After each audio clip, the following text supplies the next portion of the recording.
विधिमंडळ अधिवेशनाचा आजचा दुसरा दिवस। महाविकास आघाडीच्या नेत्यांची विरोधी पक्ष नेते अंबादास दानवे यांच्या दालनात बैठक होणार।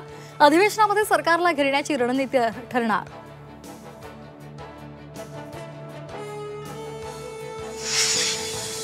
महाराष्ट्र भाजपला आज नवा अध्यक्ष मिळणार। रवींद्र चव्हाण यांचं नाव जवळपास निश्चित, तर आशिष शेलार मुंबई अध्यक्षपदी कायम राहणार असल्याची सूत्रांची माहिती।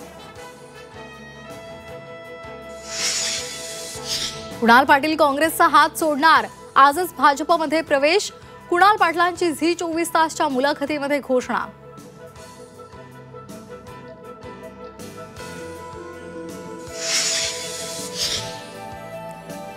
शक्तीपीठ महामार्गाविरोधात शेतकरी आक्रमक। 12 जिल्ह्यांमध्ये आज रास्ता रोको आंदोलन करणार।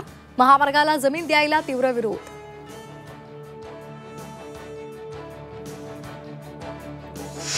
एसटी प्रवाशांना आजपासून तिकिटावर मिळणार 15% सवलत। दिवाळी आणि उन्हाळी हंगाम वगळता मिळणार सवलत।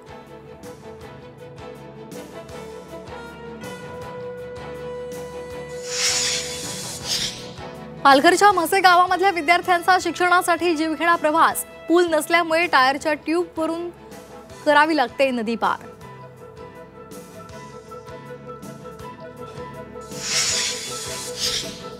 संत ज्ञानेश्वर माऊलींचं आज पुरंदवडे इथे गोल रिंगण, तर तुकोबांचंही गोल रिंगण आणि नीरा स्नान।